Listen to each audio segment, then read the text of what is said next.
Effectivement, c'est une saison fantastique, puisque le départ était d'être dans le top 3 avec une nouvelle équipe, un nouveau coach et en fin de saison, doublé Coupe Championnat. Extraordinaire.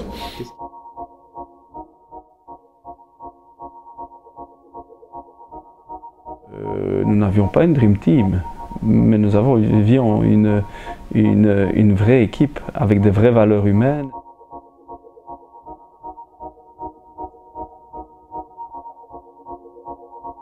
Le lendemain, moi je me suis pincée plusieurs fois à me dire punaise, on est vraiment championne, quoi, on a le doublé.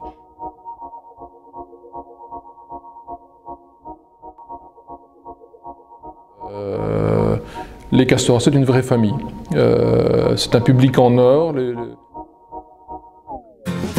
que les rencontres font les plus beaux voyages, on verra qu'on ne mérite que ceux qui se partagent, on entendra chanter des musiques d'ailleurs et l'on saura donner ce qu'on a de meilleur. Oh, quelle est belle notre chance, aux mille couleurs de l'être humain, mélangées de nos différences, à la croisée des destins. On dira que les rencontres font les plus beaux voyages, on verra qu'on ne mérite que ceux qui se partagent, on entendra chanter des musiques d'ailleurs et l'on saura donner ce qu'on a de meilleur. Oh, quelle est belle notre chance, aux mille couleurs de l'être humain, mélangées de nos différences, à la croisée des destins.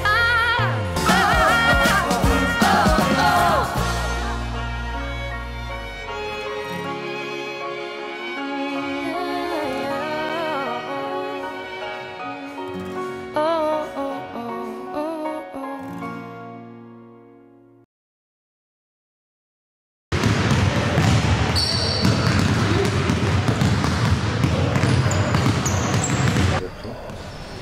Je pense que dès le début avec Thibaut, on a su notre rôle. On a su aussi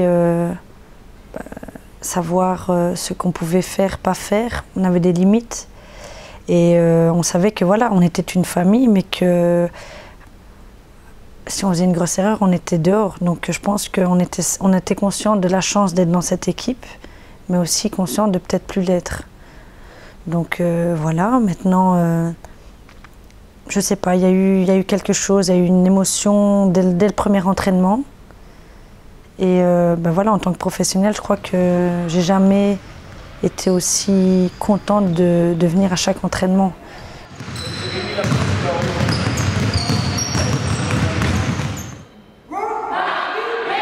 C'est le fruit d'un travail de longue date. Il y a 10 ans qu'on travaille pour amener Bren où on est. Alors bien sûr, il y a quelques années pour la D1.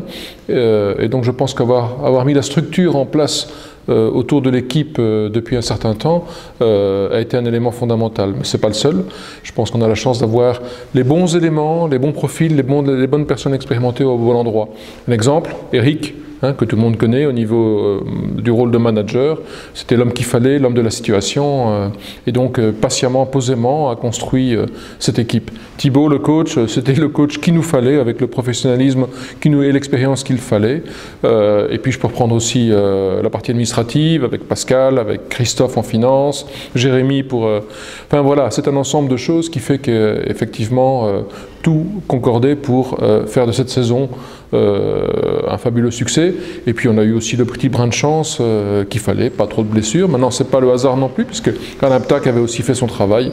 Donc voilà. Et alors, last but not least, la cohésion au niveau de l'équipe. Et on a beau avoir des talents remarquables, les personnes qui viennent voir cette équipe jouer, la première chose qu'ils en disent, c'est que c'est une véritable équipe qui joue pour l'équipe, l'une pour l'autre, sans chercher à se mettre en valeur, mais vraiment pour la performance de l'équipe. Alors ça, bien sûr, ça fait la différence.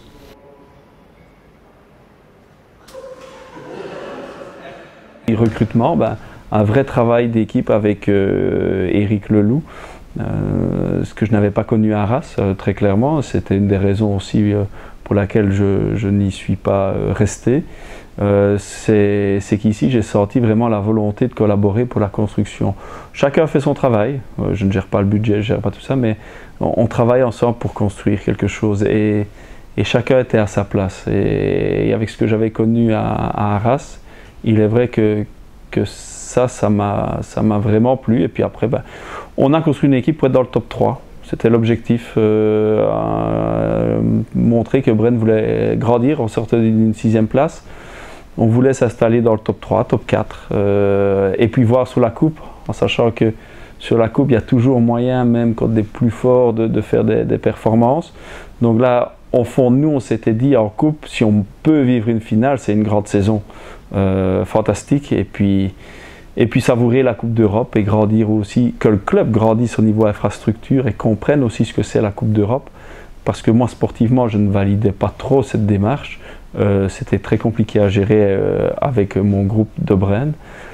Par contre, c'était intéressant pour que le club découvre ça. Et je pense que ça a été finalement aussi pour mon équipe et mes joueuses de manière plus individuelle que collective un beau parcours et finalement une étape intéressante sur la saison.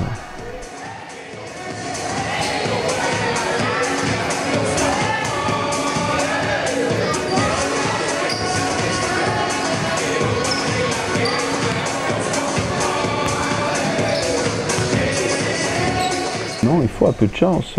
Je crois qu'il y a eu des filles qu'on connaissait. Hein. Céleste est passée par la Suisse, donc Céleste Rand, je connaissais fort bien. Elle avait déjà d'ailleurs été proposée en Belgique il y a 2 ans, mais elle était trop faible.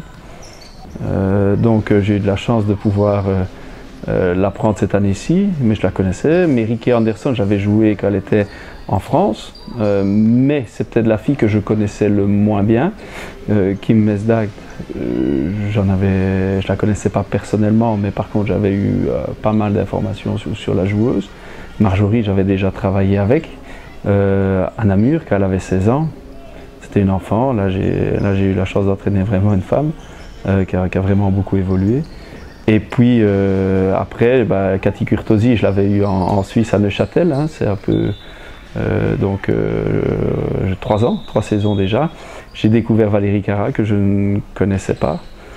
Annette Stemberga, ça c'était le coup du manager que moi je ne connaissais pas du tout.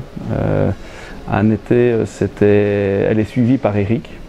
Et là j'ai fait confiance à Eric. Et Manu, bien sûr, Manu qui revenait d'une blessure. Moi l'année passée, quand le club l'avait recrutée, j'avais entendu qu'elle ne serait pas du niveau avant janvier et février, parce qu'on venait d'une année complète sans jouer. Tout ce que je sais, c'est qu'elle est bien revenue physiquement. Et puis les jeunes du club qui sont venus aussi dans un rôle important, comme Jill Van Merbeek, qui a accepté aussi de travailler très dur au niveau des entraînements, comme Amandine Olivia, et qui avait sur les matchs, sur le championnat, peut-être un temps de jeu plus limité, mais elles avaient un gros rôle sur la régionale 1, où elles s'en sont bien sorties aussi avec une excellente saison sur la R1, et ça c'était important aussi qu'il n'y ait pas que l'équipe de Division 1 finalement, mais qu'il y ait vraiment tout un club qui fonctionne pas mal au niveau équipe senior.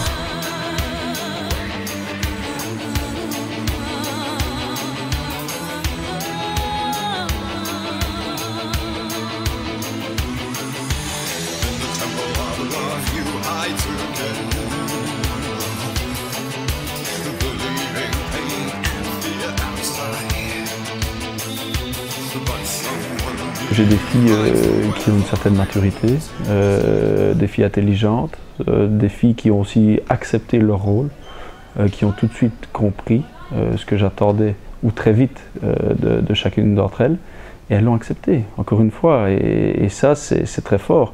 L'accepter au mois de septembre, souvent on l'accepte, octobre on l'accepte, puis après on veut changer, on veut avoir un rôle peut-être plus large, mais chaque fois des filles très réceptives aussi et qui se sont chaque fois aussi qui ont parfois mis leur ego de côté aussi pour le bien du groupe. Et tout le monde a toujours fonctionné comme ça cette année-ci et finalement on a construit une famille et je crois qu'aujourd'hui nous n'avions pas une Dream Team, mais nous avions une vraie équipe avec des vraies valeurs humaines et des filles très matures pour comprendre certaines situations aussi et qui avaient envie d'une chose, c'était d'écrire quelque chose dans le club ici. Et ça, on avait tous le même objectif.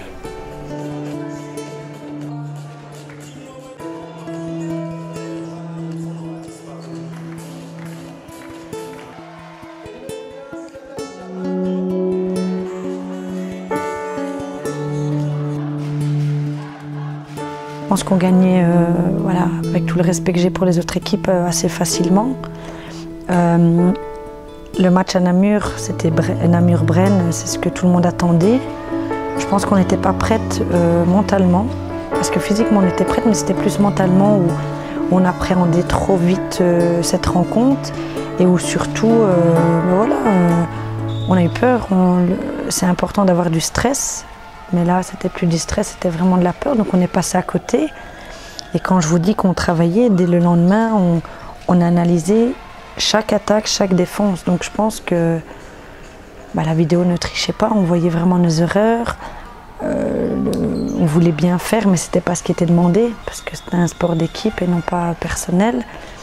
Donc voilà, je pense que ça nous a fait du bien, parce que c'est mieux de perdre en début de saison et finir première et gagner le doublé que perdre en finale. Donc je pense que...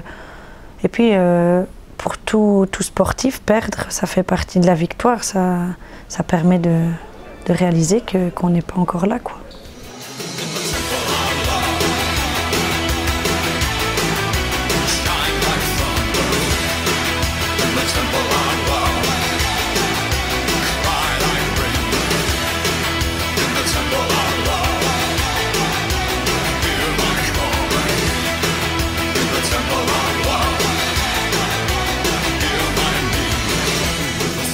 Après la défaite de Namur aussi, c'était un match qui nous a fait grandir. On a tout de suite vu aussi un peu ce qui nous manquait dans le groupe.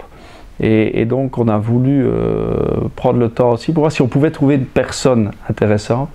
Et moi je connaissais bien Sydney Spencer, vu qu'elle jouait à Villeneuve d'Ascq, et moi je l'ai rencontrée. Elle m'a toujours fait très mal, mais où elle m'a toujours impressionné, c'est par sa sérénité, son comportement sur le terrain et ce qu'elle dégageait. Et je m'étais donc souvent renseigné sur elle, on m'avait toujours dit que c'était une personne extraordinaire. Donc tout ça s'est confirmé, on a eu la chance de la faire venir. Je pense que ça a été aussi quand même un moment important pour nous et un vrai plus. Sans Sydney, je ne pense pas qu'on peut écrire de la même manière aussi la suite. Elle nous a vraiment apporté ce qui nous manquait, cette sérénité sur le terrain quand ça va un peu moins bien, cette expérience. Et puis elle est exemplaire. C'est celle qui travaille peut-être, une qui travaille le plus aussi au niveau des entraînements. Vraiment une arrivée très judicieuse. Aujourd'hui, personne ne regrette ce recrutement-là, alors qu'en janvier, je pense qu'il y en a beaucoup qui ne l'ont pas compris. Et ça, on a toujours été exigeant au niveau des entraînements. Il nous fallait une qualité d'entraînement pour aller au bout. Et donc, l'arrivée d'une joueuse supplémentaire était capitale. Mais seulement pas n'importe qui. Il ne me fallait pas une star. Il ne fallait pas une fille qui vienne faire ses stats 3 mois et puis qui parte. Il me fallait une bonne personne et une bonne joueuse. C'était pas évident. Et qui est venue se fondre dans le groupe et qui a joué pour le groupe et qui est montée en puissance aussi pour le bien du groupe.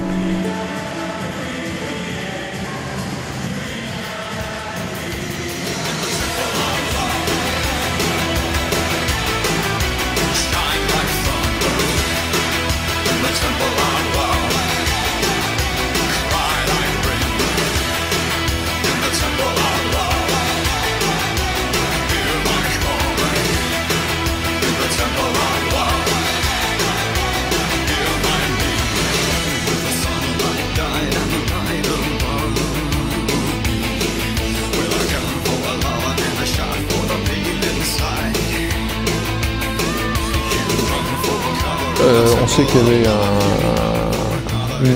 une passion basket à Brennes, c'est pas nouveau, avec, depuis l'époque de Michel Voituron et de André Renaud. Donc ça, on savait. C'est vrai que c'est du basket féminin, donc on n'était pas trop sûr, mais on savait qu'il y avait des connaisseurs de basket. Et puis on avait travaillé beaucoup aussi depuis quelques années sur les réseaux sociaux. Hein, donc on applique, on est dans l'air du temps, c'est important. La mayonnaise a pris très rapidement, on en a été surpris, moi-même le premier au tournoi de Blaye, qui était 15 jours après que les joueuses soient arrivées, hein, avec des performances qui étaient quand même déjà assez remarquables. Donc là on s'est rendu compte qu'effectivement ça prenait vite et qu'il y avait cette cohésion dans l'équipe. Le succès populaire a suivi. Je me rappelle, après le match perdu à Namur d'ailleurs, on avait des matchs qui se suivaient tous les 15 jours à la maison. Et à chaque match, c'était 100 personnes en plus en termes d'audience. Ça, c'était vraiment impressionnant. Ça, c'était vraiment impressionnant. Et puis, on a vu les 1250 personnes contre Namur. Et puis maintenant, chaque fois, pour chaque match important, on était aux alentours des 1000 personnes, voire plus. Chapeau. Je crois que cette année-ci, bon, il y a eu les trophées, mais la réussite aussi, c'est ça, c'est ce public, c'est les gens qui ont répondu présent, c'est ces gens qui nous ont aidés dans les moments difficiles, hein, parce qu'on en a connu, notamment Yeya Escaoué. Derrière notre banc, c'était que des gens de Bren. À Namur, on était chez nous, sur le Game 2 des finales. En finale de coupe, c'était extraordinaire. C'est un public qui a vraiment apporté beaucoup à mon équipe et beaucoup de confiance. Et dans les moments difficiles, quand on prend un temps mort et qu'on entend son public derrière toujours les soutenir, faire du bruit, mais c'est pas du bruit, c'est chauffer la salle. Ben, je pense que ça nous a permis certainement de ne jamais baisser les bras et de toujours se battre jusqu'au bout.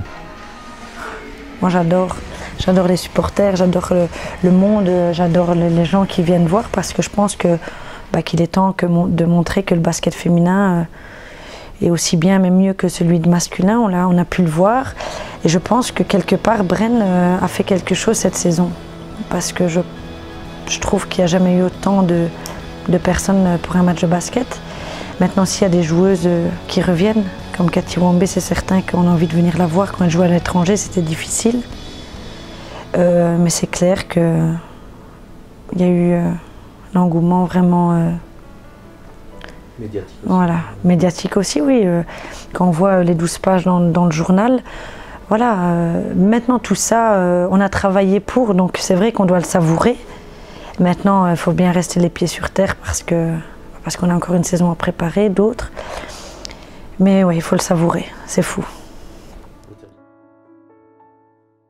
Pour l'affiche de cette 16e journée de championnat, la salle André-Renaud se remplissait encore pour voir Castorbren affronter Kangaroosboom, un duel de haut vol samedi soir qui voyait deux formations s'aligner au complet, avec Marjorie Carpréau côté brennois et le premier match donc demande pour son retour en Belgique côté anversois. Un haut niveau donc samedi soir et une partie endiablée par les filles de Thibaut Petit surtout. Mais Kangaroosboom n'aura pas démérité et aura tenu comme il l'a pu. Marjorie Carpréau prenait d'ailleurs les premières minutes à son compte et Yasmina Rossel avait la main chaude à 3 points. Avec ensuite Sophie Hendricks, Kangaroosboom était très bien rentré dans cette rencontre, rivalisant directement avec son adversaire. Meriké Anderson encore très précieuse côté brennois, puis une bombe de Kim Mesdak et Castorbren reprenait la main avec dans la foulée encore Marjorie Carpréau. Kangaroosboom restait dans le rythme mais rien ne lui était pardonné et Castorbren profitait du moindre espace. Annette Steinberg a forcé un premier écart à 13-5.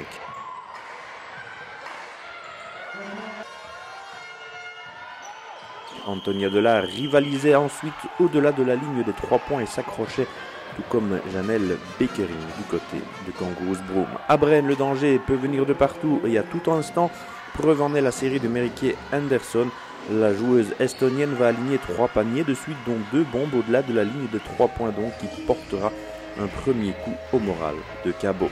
L'écart va dépasser en effet les 10 unités et même si Vreni Van Driel lui répondait, Meriké Anderson faisait 21-10.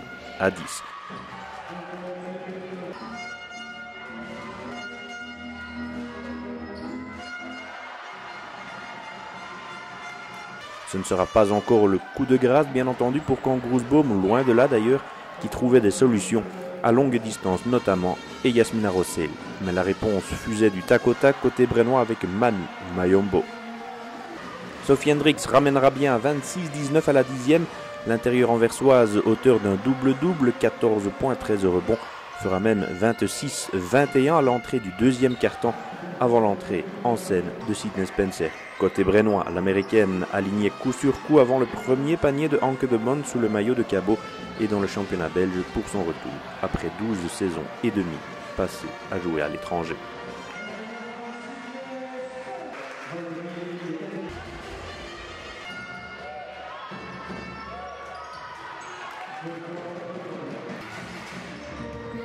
Cataline Courtosi fera 32-21 au Marquois sur un assist de Marjorie Carpréau, l'un des 11 de la meneuse brennoise, samedi soir.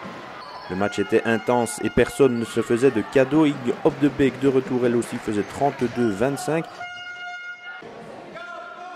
Mais si le match était dur par moments, il se jouait de toute façon à la loyale. Kangourusboom souffrait mais restait bel et bien dans la partie avec Kristen Bogart notamment. Annette Steinberger de l'autre côté trouvera elle aussi la bonne distance à 3 points pour faire 39 à 28. Céleste Trahan-Davis, auteur de 17 points samedi, emmenait ses coéquipières vers 45-30 à la pause. Marjorie Carpréau avait rassuré son coach sur son état physique et il était impératif de prendre des forces pour Kangourusboom. La deuxième mi-temps allait en effet s'annoncer difficile.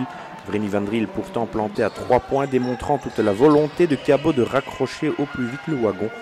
Kim Mesdag dans la raquette, puis Cindy Spencer ensuite et Bren reprenait cependant sa marche en avant, entrecoupée certes par Sophie Hendricks. Mais ce sera presque le dernier sursaut des Anversoises qui vont plier sous la pression brennoise. Castor Bren ne baissait en effet pas le rythme d'un iota et Kangourusboom commençait à fléchir très clairement.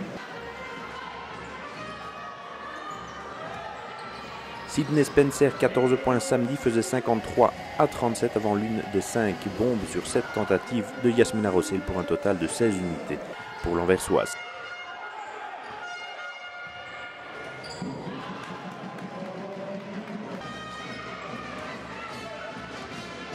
Céleste Trahan-Davis avec un panier bonifié, puis des lancers de Annette Steinberger et un panier encore de la joueuse lettonne creusait définitivement l'écart dans cette rencontre. Castor Bren allait aligner en effet un 11-0 qui assommait définitivement Kangourusboom. Merike Anderson puis Marjorie Carpréau feront 64 à 40, un écart de 24 points déjà. Après 5 minutes en deuxième mi-temps, le marquoir indiquait déjà plus de 60 points pour les filles de Thibaut Petit.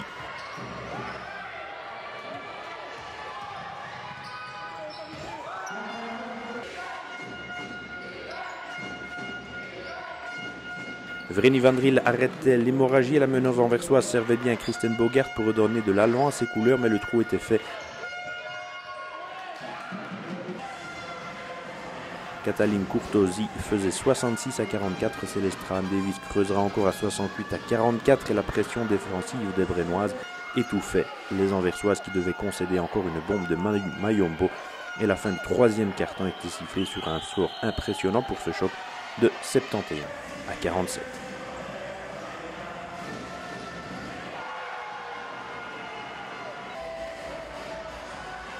Les dés étaient jetés, l'occasion pour Sven Van Kam de travailler pour la suite de sa saison et d'essayer plusieurs options, donnant aussi du temps de jeu à Anke de Mont pour lui redonner le rythme de la compétition.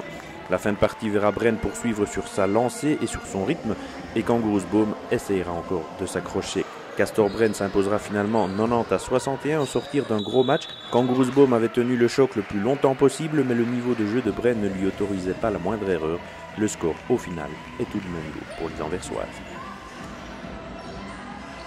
Oui, tout en sachant que quand on gagne de 30 ici contre Waregem, on est qu'au mois de décembre, Boom, on est au mois de janvier, c'est le premier match de Anke de Mont. On a souvent eu des circonstances aussi qui ont fait que l'adversaire n'était peut-être pas vraiment en pleine possession. Donc j'étais tout à fait conscient aussi que sur des playoffs et sur des matchs de coupe, ça allait être une autre histoire.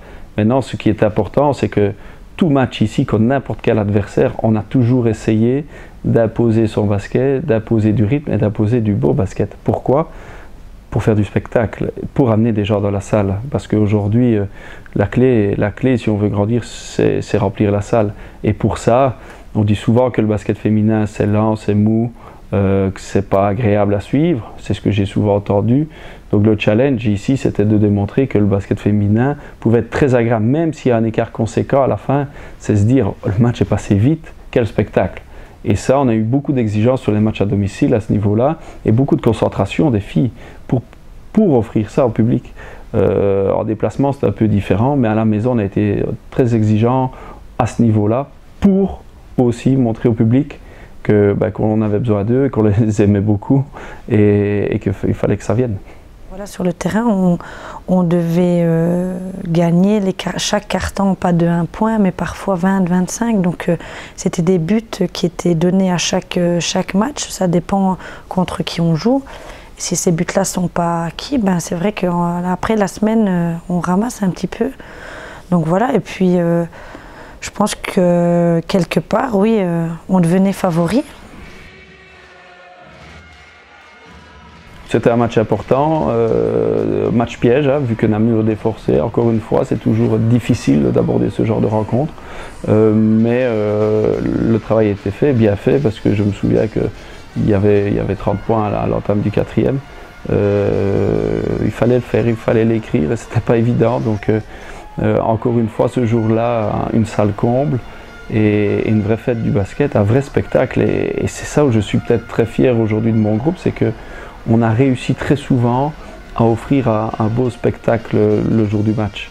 Et les gens qui prennent des abonnements, qui payent leur place, qui viennent voir ça, ils sont souvent bien amusés. Et donc ça, on a souvent aussi énormément partagé avec ce public. Et ce partage, c'est une des raisons aussi pour laquelle j'aime ce métier-là, c'est qu'on puisse partager ce bonheur et ces beaux résultats.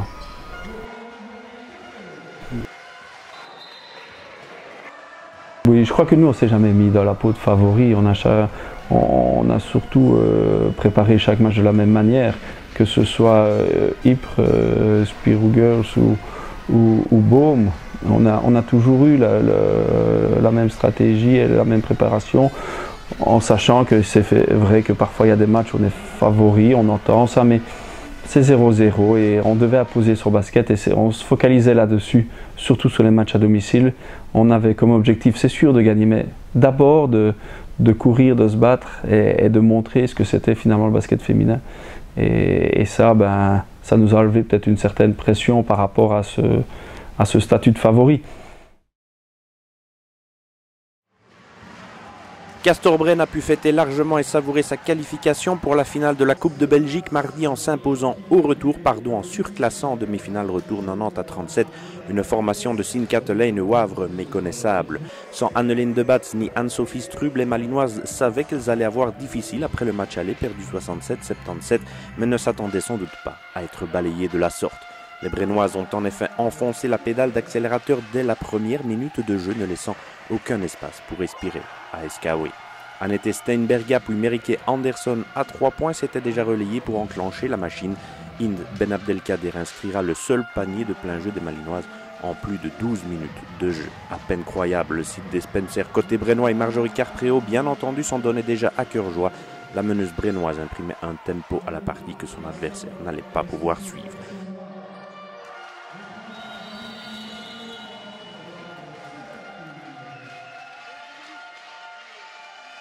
Les deux autres points de Sint Katelijne Wavre allaient l'être sur lancé par Freya Mertens, mais le Marquois avait déjà pris des allures catastrophiques. Pour les filles, Darvid Gils, Celeste Tran Davis, Sydney Spencer et Merike Andersson s'étaient à nouveau relayés pour faire grimper les chiffres et Sint Katelijne Wavre en avait déjà plein les pattes, d'autant que tout réussissait aux Brennoises, pour qui tout semblait si facile. Sydney Spencer, on the buzzer, faisait 25-4 à la 10e.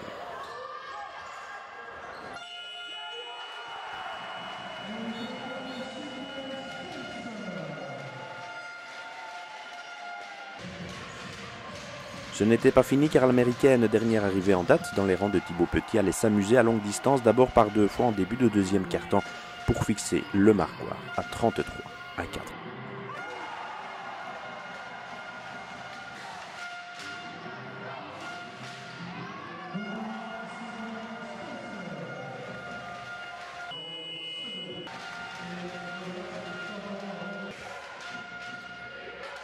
C'est la jeune Serenaline Geldof qui allait débloquer le Marquois côté malinois, mais avec sa joueuse lettonne, puis Marjorie Carpréau, Castorbren était désormais sur du velours.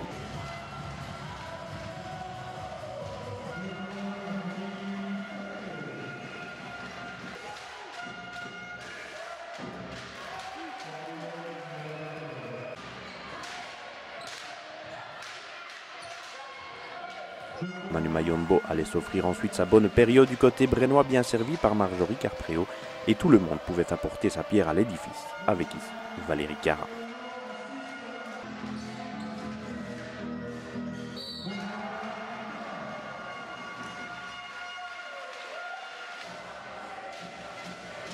Sydney Spencer fixera les chiffres au repos à 53-14. Le suspense avait disparu déjà depuis bien longtemps dans cette rencontre. Ils van de Vander tentait de ne pas se décourager côté Eskawé, mais le ressort était bien cassé.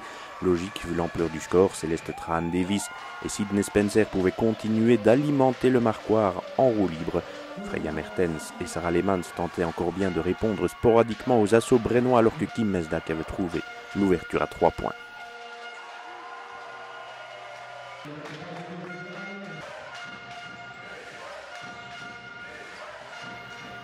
Caroline Skens d'un côté, Manu Mayombo de l'autre, toujours avec les assists de Marjorie Carpreo, et le tapis rouge était déroulé pour les Brennoises sur le chemin qui mène à Bruxelles.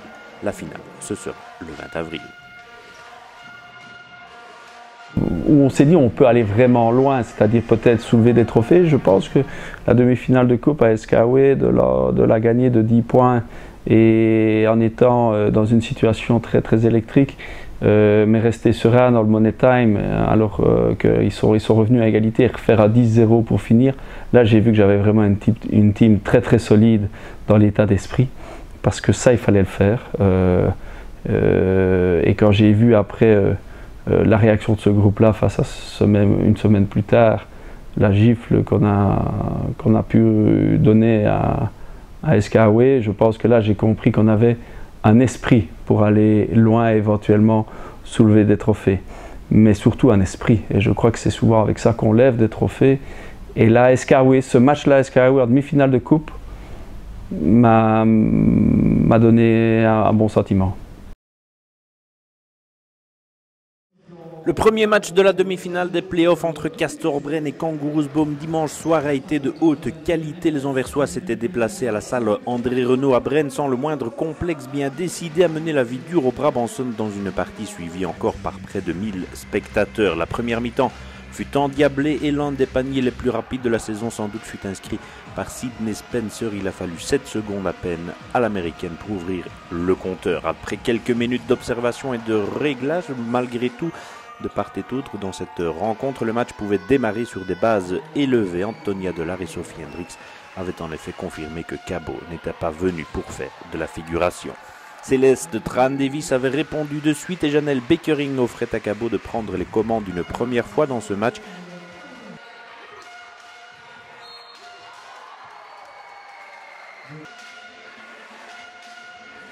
Marjorie Carpreo allait imprimer le tempo allant soit elle-même jusqu'au bout, distillant l'une de ses 10 passes décisives à Céleste Tran-Davis par exemple. Le niveau allait crescendo au fil des minutes et si Vreni Van Driel trouvait la bonne distance à 3 points pour Kangouroousboom, ce fut le cas aussi dans la foulée pour Sydney Spencer du côté brennois. Avec ensuite un beau mouvement de Merike Anderson, un stop et le shoot dans la foulée de loin de la belle ouvrage pour 17-18.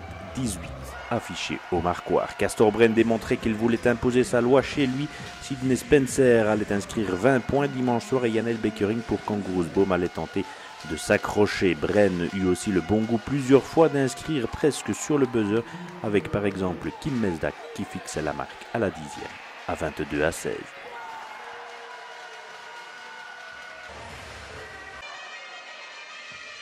Kangouroousboom était loin pourtant d'avoir lâché prise. Précieuse métronome de son équipe Anke de Monde répondait aussitôt à 3 points dans le deuxième quart-temps pour faire 22-19 et 1 minute 30 plus tard, Cabo avait réussi un 0-8 avec encore Anke de Monde au lancer et 2 paniers de suite d'Antonia Delard qui allait à l'anneau pour redonner l'avantage aux Anversoises.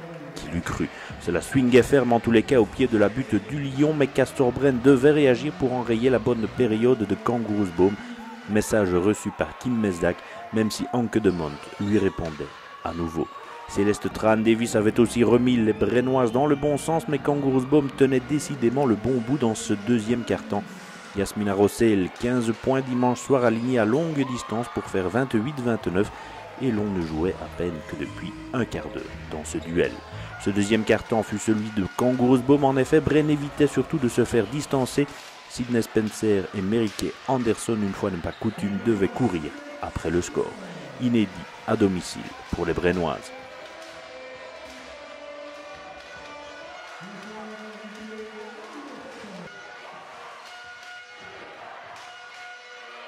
Kangouroousboom restait en effet devant avec Vreni Van Driel, puis Anke de Mont et enfin Kristen Bogart. L'intérieur canadienne allait même inscrire 35-38 au marquoir.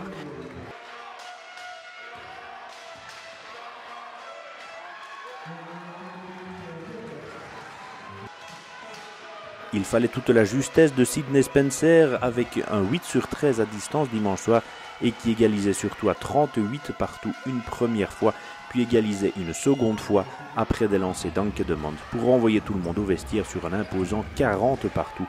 Le basket féminin faisait sa pub dimanche soir.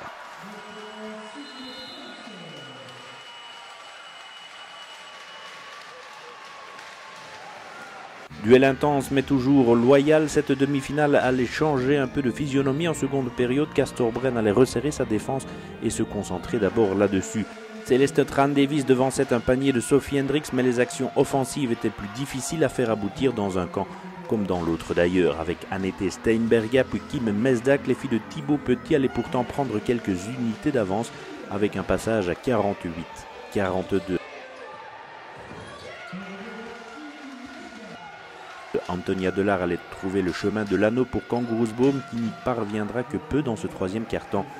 Sydney Spencer ajustait encore pour faire 52-46 pour Breenne après 5 minutes de jeu dans cette seconde période. Castor-Breenne avait repris le contrôle du match et sur un beau mouvement que ponctuait la lettonienne Annette Steinberga, le marquoir affichait 54-46 pour les Brabançons. Il était temps pour Sven Van Kamp et son successeur de réagir. Cabot n'avait en effet inscrit que 6 points en près de 7 minutes depuis la reprise.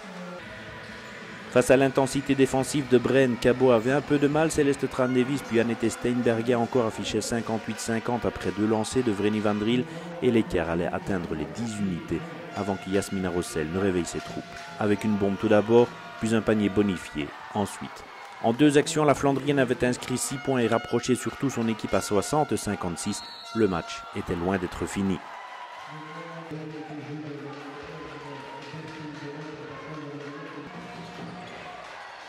Sydney Spencer puis Annette Steinberga maintenaient pourtant une distance, aussi petite soit-elle, mais tellement précieuse face à Cabot, avec 64-56 et 5 minutes de jeu encore. La réussite n'était pas toujours dans le camp anversois, c'est vrai, mais à force d'insister, Anke-Demond ajustait à 3 points pour ramener à 64-59 à 3 minutes 20 de la fin. Sans paniquer devant les velléités de retour de Cabot, Castor-Breenne restait bien discipliné. Meriky Anderson donnait le coup de rein nécessaire ensuite, et si Yasmina Rossel ne tremblait pas sur la ligne des lancers, un panier de Céleste Tran-Davies donnait une orientation à la fin de partie. Une orientation brennoise car à 2 minutes 24 de la fin, le marquoir allait indiquer 70-61 avec Marjorie Carpreo. Castor-Breenne pouvait désormais voir venir grâce à sa capitaine avec encore 75 secondes à jouer.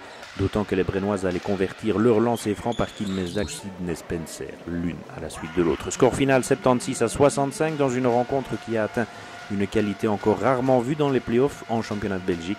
Castor-Breenne mène 1-0, mais la deuxième manche promet de bien belles choses quoi qu'il arrive samedi prochain à Beaume.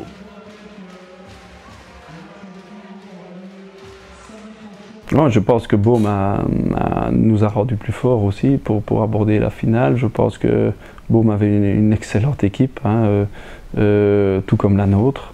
Ça a été du haut niveau, comme les finales aussi. Et il faut être deux équipes pour pouvoir faire le spectacle qu'on a pu produire lors de ces confrontations. Maintenant, Beaume j'avais très peur de Beaume depuis le début. D'ailleurs, premier match de championnat contre eux, on gagne sur le buzzer. Un match qui tourne pour nous, mais pour le même prix, c'est pour eux. Là, peu de chance aussi. Le ballon tourne pour nous ce jour-là, tant mieux. Par contre, après, on a vraiment démontré qu'on était quand même un ton au-dessus, même si Beaume a été un adversaire très difficile à battre.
Oui, ça c'est autre chose. Par contre, une finale, on se met dans une autre bulle et on l'a vraiment bien préparé. Le club a encore fait tout ce qu'il fallait pour nous mettre dans les meilleures conditions pour vivre cet événement-là au mieux et que ce soit vraiment un week-end récompense. Et encore une fois, il n'y a pas eu que le staff sportif, que les joueuses. C'est tout un club qui a toujours essayé de faire, parfois avec des refus, mais de faire souvent avec ses moyens, en tout cas l'effort plus, pour mettre les filles dans les meilleures conditions possibles pour aborder les événements au mieux. Et cette année-ci, tout nous a souri aussi, on a eu très peu de blessures, voilà. Et cette finale a été un week-end magique. Après le match, on était prêts pour savourer l'événement.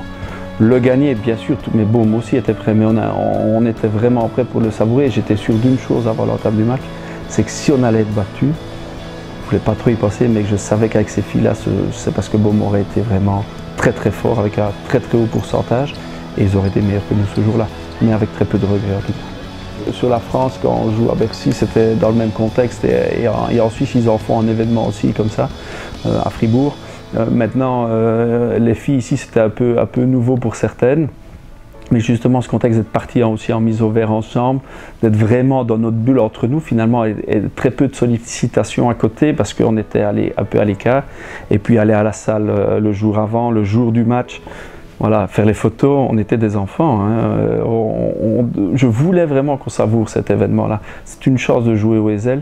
Jouer au Ezel, je crois qu'il y a beaucoup d'enfants qui étaient présents dans la salle et qui doivent en rêver aujourd'hui de jouer au Ezel. Donc on vend du rêve. Et ça, il fallait aussi se rendre compte de la chance qu'on avait d'être là.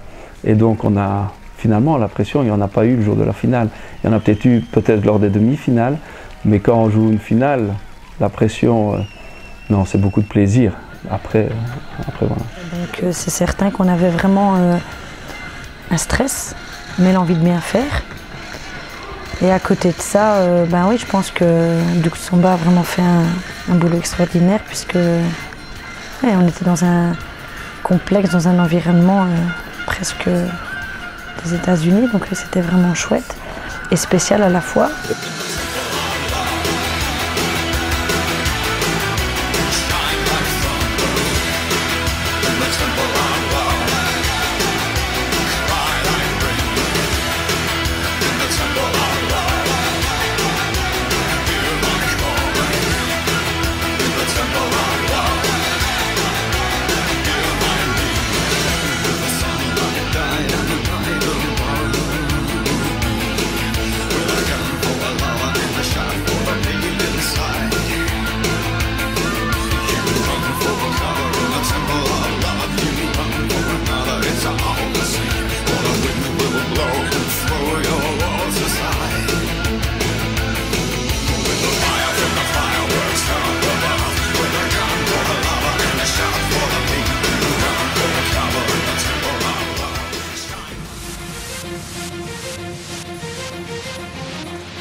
c'est une finale. Je pense que des deux côtés, souvent il y a des ratés, il y a des petites mains qui tremblent, etc.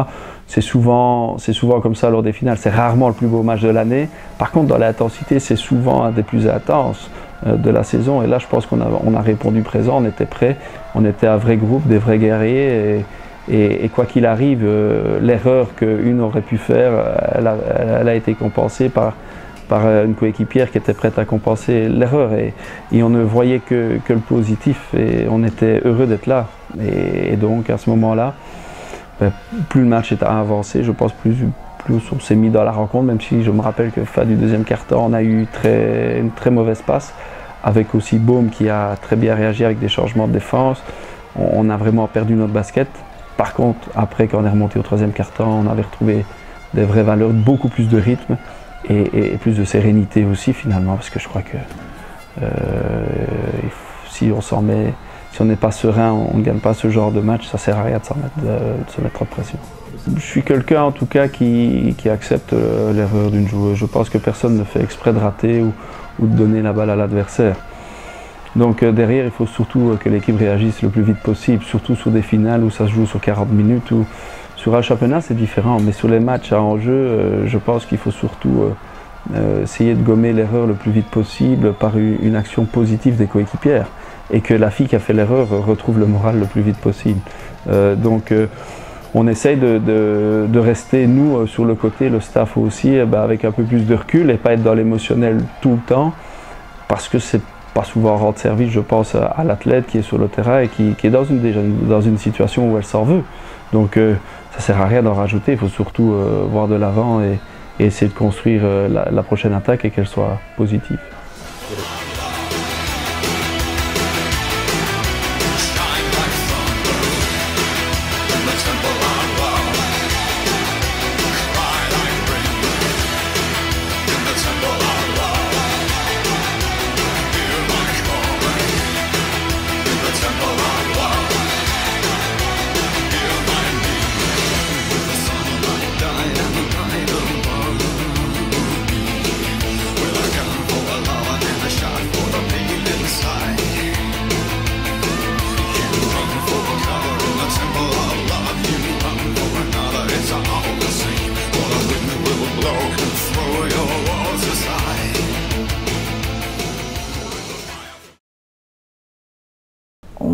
Le premier match contre Namur, on ne s'est pas préparé comme tous les autres. Et c'est là qu'on se rend compte de la base qu'on a créée, puisque le match ici à domicile contre Namur, on n'excelle pas comme d'habitude, on ne joue pas comme d'habitude, mais on gagne quand même. Pour vous dire qu'on n'est jamais arrivé. Et surtout, après on se reconcentre et on se rend compte qu'on n'a pas préparé ce match comme il fallait parce qu'on était encore sur la coupe. Et donc là, on le prépare au mieux.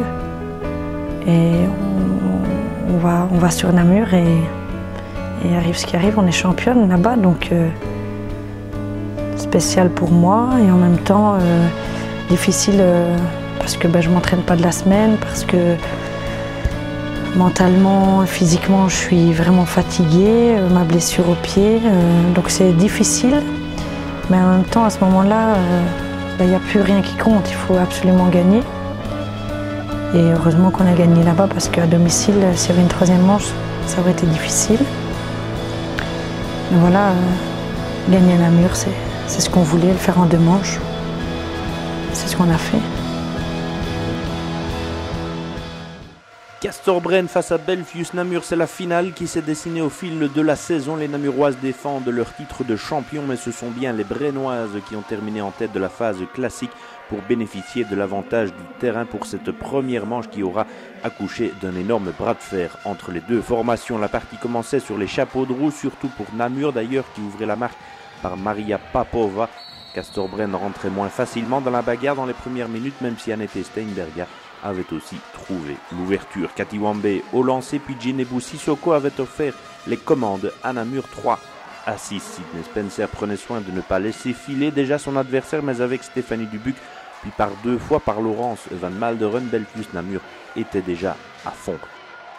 Cette finale de coupe, ça a été une vraie décompression aussi après, parce que c'est le premier trophée aussi du club.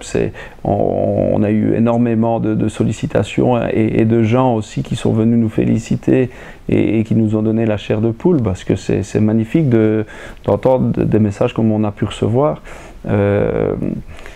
Et je crois que pour préparer la finale qui se jouait 5 jours après, c'était pas l'idéal. En plus, on n'avait pas notre salle. Donc on était un peu dans un contexte complètement différent le mercredi, jeudi. Et puis beaucoup d'appels qui demandaient des interviews un peu. Et ça, on doit y répondre parce que ça fait partie aussi du métier. Mais je pense que pour aborder la finale, c'était pas la meilleure des choses. C'est pour ça aussi, je pense que on fait un premier quart-temps très difficile sur le plan défensif avec énormément d'erreurs tactiques et individuelles. Et on est monté un peu en puissance sur le match. On s'en est sorti en bricolant un petit peu. Par contre, je pense qu'on a vu un autre Bren sur le plan défensif. On était rodés différemment pour le Game 2 parce qu'on s'est préparé, je pense, aussi d'une manière beaucoup plus professionnelle, plus correcte que sur le Game 1 où, vu les circonstances, c'était pas évident.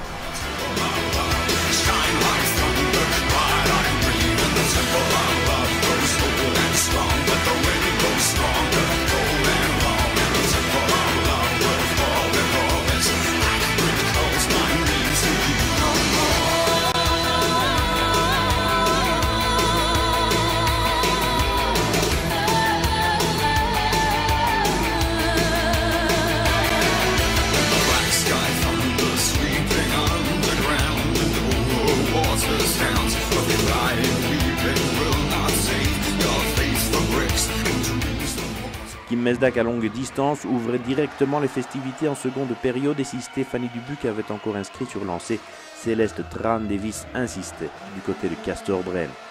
Laurence Van Malderen aussi, 15 points vendredi ajustés à longue distance. L'intérieure américaine de Bren inscrivait ensuite 56 à 52. Pour Cathy Wambé, son compteur s'arrêtera en fin de match à 19 unités, mais la meneuse de Namur inscrivait encore par 2 fois pour établir l'égalité parfaite à 56 partout.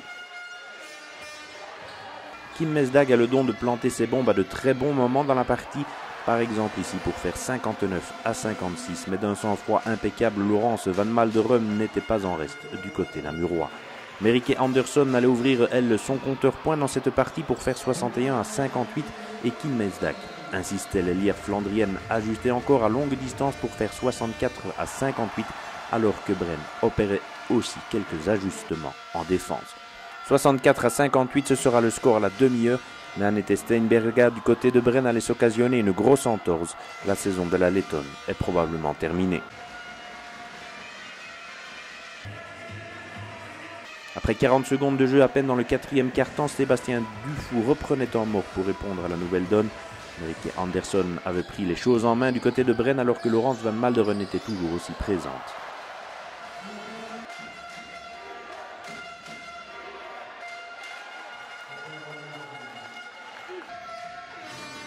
Merieke Anderson allait planter un importantissime 3 points à 6 minutes 15 du terme pour faire 69 à 61.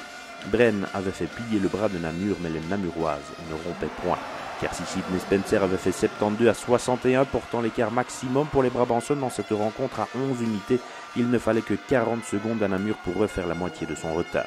Cathy Wambé était passée par là et surtout une bombe de Maria Papova autorisait toutes les issues possibles à cette rencontre 72 à 67 avec encore 3 minutes 23 secondes de jeu.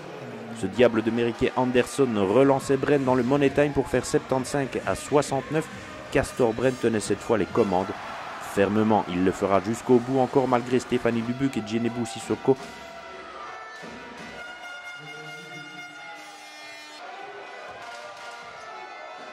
À 75-71, les filles de Thibaut Petit savaient qu'elles avaient partie gagnée à 30 secondes du terme. Le public aussi, avec encore plus de 1200 spectateurs à Bren vendredi soir. Céleste Tran-Davis au lancer fixera les chiffres définitifs à 77-71. Castor-Bren mène 1 à 0 dans cette finale de haut vol. La seconde manche est prévue mercredi à Namur. On sentait tous qu'on l'avait fait, mais qu'on allait devoir quand même travailler différemment pour gagner le Game 2. Et puis de toute manière, on n'était nulle part encore. Et là, j'ai senti un groupe concerné, parce que j'ai eu mon attitude moi, mais j'ai vu aussi que c'était partagé.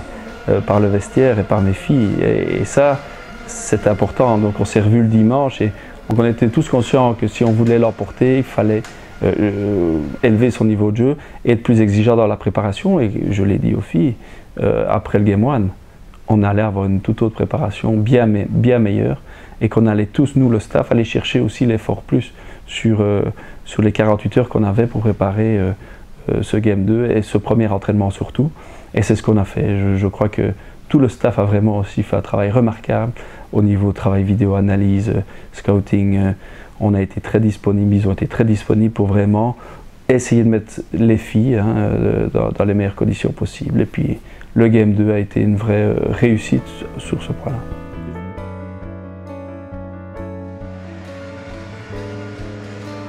On n'a jamais vécu une blessure ou une opération comme une catastrophe. On a toujours vécu ça comme pas de chance peut-être, mais voilà, ça arrive, c'est le jeu, je veux dire, ce ne sont pas des machines. Et moi je n'ai plus l'habitude aujourd'hui de pleurer parce qu'il manque 1, 2 ou 3 joueuses. Il faut jouer le match et si c'est pour partir battu, ben alors il ne faut pas aller. Donc Annette s'est blessée, c'était très triste. On a vu l'émotion de beaucoup des filles après la victoire aussi marquée par cette blessure-là. Ça démontre aussi l'état d'esprit qu'il y avait entre elles. Mais dimanche, voilà, Annette n'était plus là, elle n'était pas là, mais elle était là. Elle n'était pas sur le terrain, mais elle était là. Son attitude le mercredi de mettre son maillot de match, moi j'ai rien demandé. Hein. C'est elle qui a fait la présentation de l'équipe, qui est montée sur le terrain. C'est magique. Ce sont des filles extraordinaires qui ont tout compris au niveau de l'état d'esprit pour essayer d'y arriver. Donc, elle n'était peut-être pas sur le terrain avec nous, mais on ne l'a pas ressenti. Moi, j'avais l'impression que... D'ailleurs, pour moi, elle a joué le dernier match. On était chez nous. On était chez nous. Hein. Désolé, mais cette année-ci, à Namur, on était chez nous. Et quand on est mené 41-47, il y a la fin du quatrième quart-temps, du troisième qui est sifflé. Mes filles entendent hein, ce qui se passe derrière. Moi pas trop, mais les filles sûres. Et je suis convaincu que ce public qui à chaque temps mort dans le dernier quart-temps était debout, en train de les encourager, ça nous a permis de ne pas lâcher. Et là, comme par hasard, le ballon aussi, qui devait rentrer, sont rentrés. On a eu un shoot à 3 points de Manu Mayombo qui a été pour moi un des tournants certainement du match, qui a permis de relancer l'équipe. Et puis après, on a retrouvé des valeurs défensives sur 3 défenses extraordinaires et on est reparti. Voilà, et pourquoi? Parce qu'on a un public qui a été derrière nous et ça a permis à mes filles de ne jamais lâcher. Alors qu'à 47-41, à Namur, lors d'une finale, la confiance avait changé de camp à ce moment-là. Mais le public a joué son rôle. Après, on a pu, avec ce groupe-ci, prendre des options et changer des options pendant le match. Ce qu'on ne peut pas toujours faire, ou quand on le fait, c'est une catastrophe. Et évidemment, on était en fin de saison, mais ça démontre encore l'état d'esprit de ces filles-là et la concentration qu'elles ont après 30 minutes dans les jambes. Et d'y croire, c'est que quand on change les options, dans ces moments-là, ça a été respecté. Voilà, on n'a jamais triché. Ces filles ont toujours beaucoup travaillé, elles n'ont jamais triché. Et je crois que le ballon ne triche pas non plus. Quand il ne doit pas rentrer, il ne rentre pas. Et quand il doit rentrer, il rentre. Donc. Très fier. Une fierté mais pour le club. Hein, parce que quand on voit l'émotion qu'il y a dans le public et l'émotion aussi de tout un comité qui est là. Et quand on voit tout ça, c'est magique. Et quand on voit aussi mon assistant, comme il a... Enfin, c'est fantastique le bonheur qu'on peut vivre dans ces moments-là. Et je reviens sur mes valeurs de partage aussi. C'est quelque chose qu'on partage ensemble, ce trophée. Voilà, c'est une grande fierté. Et on se dit que cette année-ci, il faut savourer parce que le travail de tout un club, de tout un public, de tout a payé. Et que ce ne sera pas chaque année pareil. Il faut le savoir, en sport, il y a pas, parfois on ne sera pas récompensé de cette manière-là, alors qu'on aura peut-être mieux encore travaillé. Donc voilà, savourer et puis retomber aussi les pieds sur terre, mais vivre pleinement ces émotions, parce que c'est des émotions qui sont, quand on a la chance de les vivre, il faut les savourer et en profiter.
les Castors, c'est une vraie famille.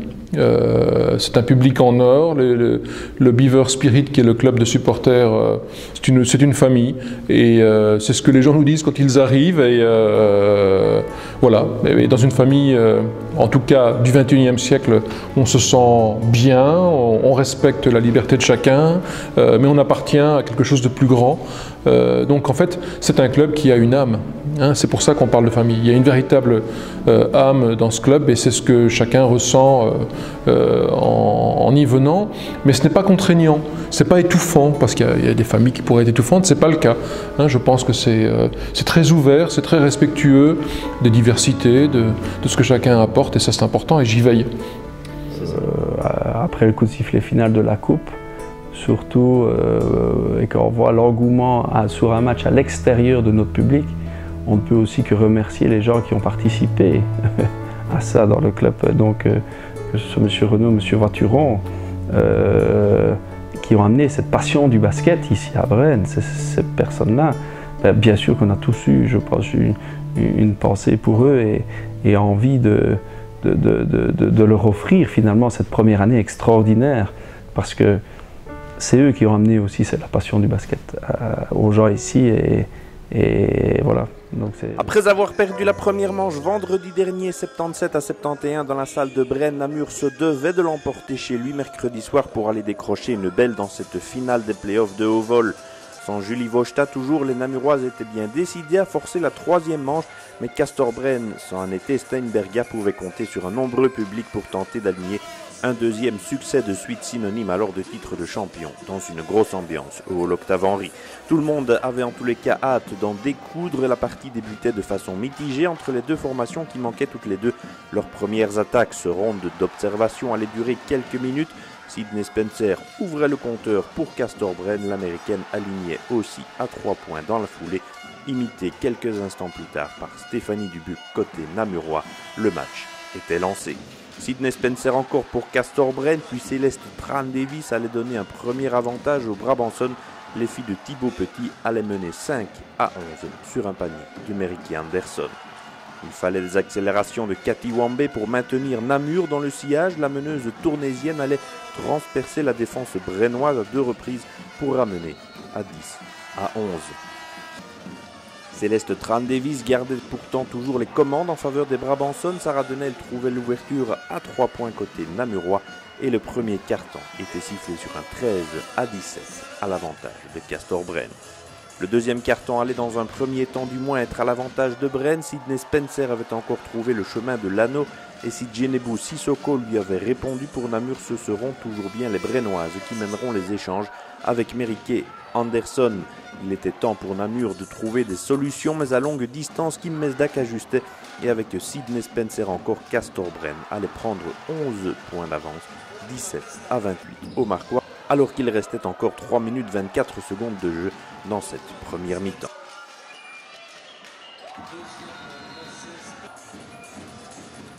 Namur était obligé de tenter quelque chose. Message reçu 5 sur 5 par Sarah Denel qui ajustait à 3 points pour amorcer le retour des Namuroises. Marjorie Cartréau retardait bien ce retour quelques instants, mais avec Cathy Wambé et Laurence Van Malberen, malgré ses problèmes de faute, ramenaient les Namuroises dans le match avant la mi-temps, sifflé sur la marque de 28 à 32.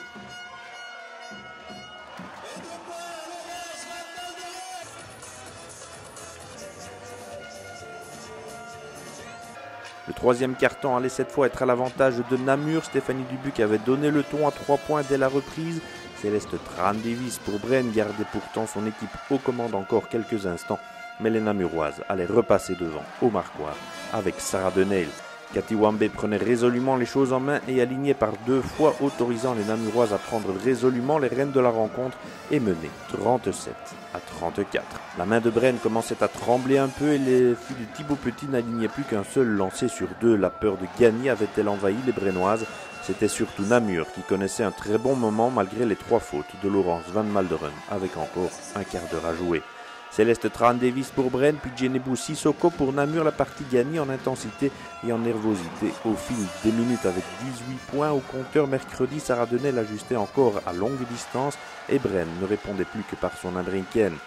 Une nouvelle bombe de Maria Papova et les infiltrations de Cathy Wambe autorisaient les filles de Sébastien Dufour à creuser un petit écart 47-41 à la demi-heure. De moins 11 à la fin de la première mi-temps, les Namuroises menaient désormais de plus de 6. La confiance avait changé de camp. La dernière ligne droite voyait Bren se ressaisir. Céleste Tran-Davis trouvait toujours l'ouverture. Cathy Wambe aussi côté namurois. Manu Mayombo dans un angle difficile ajustait de son côté avant que Maria Papova pour Namur ne fasse de même. Le match partait dans un chassé-croisé qui voyait toujours les Namuroises devant mais d'une courte tête après le panier de Marjorie Carprio qui indiquait 51-50.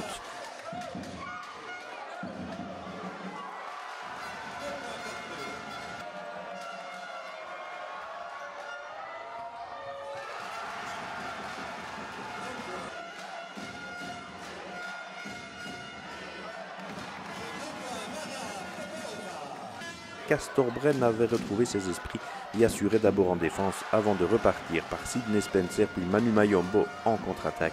Les Brabançons avaient retrouvé le fil du match.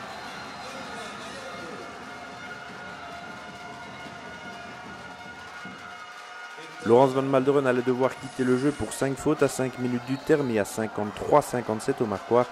Porté par son public, Castor Bren allait débouler dans le Money Time. Céleste Tran-Davis puis Kim Mesdag forçaient la Namuroise à la faute et creusaient sur tout l'écart. Le marquoir allait indiquer alors 53-61 puis 55-62 avec encore 2 minutes à jouer. Les dernières 120 secondes étaient marquées par de nombreux lancers que ne manquaient plus Marity Anderson ou Marjorie Carprio notamment. Les Namuroises filaient vers un second succès 65-72 dans cette finale inscrivant ainsi 31 points dans le dernier quart-temps. La fête pouvait commencer, Castor Bren fêtait son premier titre de champion et réussissait ainsi le doublé Coupe Championnat Namur. Devait lui céder sa couronne.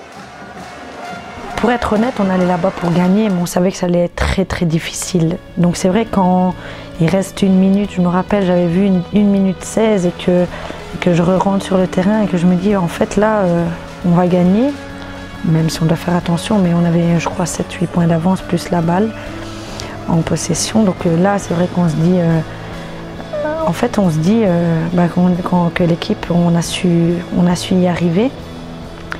Et à côté de ça, il y a tellement d'émotions, tellement de choses qui se bousculent en même temps. Et ça passe tellement vite, puisque après, on la savoure, mais tout ce travail pour ce peu de temps, mais on l'a eu, donc c'est super, on a le doublé, c'est génial. Et c'est clair que, bien sûr, après, on le fait jusqu'au bout de la nuit, jusqu'au petit matin. Et c'est vrai que le lendemain, moi, je me suis pincée plusieurs fois à me dire, punaise, on est vraiment championne, quoi. On a le doublé.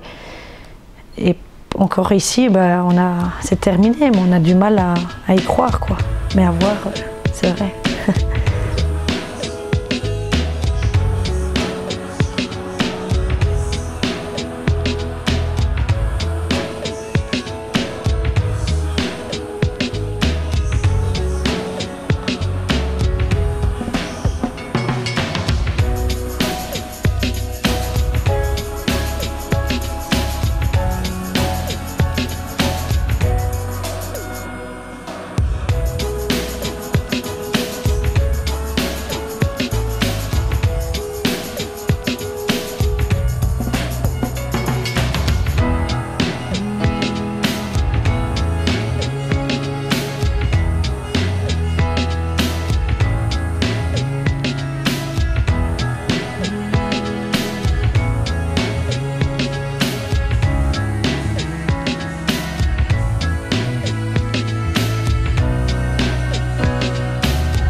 Et la personne qui a constitué le logo, qui est en fait Philippe Boone, avec sa société, et qui ont des créatifs, est venu, je me rappellerai toujours, m'a appelé un jour vers 16h, j'étais en voiture, et en me disant écoute, on a rajouté la date 1940 parce que finalement c'est important, c'est la création du club, et en 2015 on fêtera le 75e anniversaire, et puis les étoiles, plutôt que de les mettre au-dessus, ça fait un peu pompeux, ce qui est tout à fait correct. Il y en a 5 parce qu'on a été 5 fois vice-champion avec les garçons, mais on va les positionner en dessous. Et on s'est écouté, on s'est dit ben oui, et le jour où on sera champion, on les fera monter. Et donc cette idée et cette histoire que je trouvais assez jolie, je l'ai relayée lors du Family Day. On avait à peu près 700-800 personnes invitées, les parents, des jeunes, etc. Ici à Braine. Et j'ai expliqué l'histoire du logo en disant ben voilà, l'objectif c'est de les faire monter. Donc voilà, maintenant on est tenu de faire monter les étoiles. Ce qu'on va faire d'ailleurs.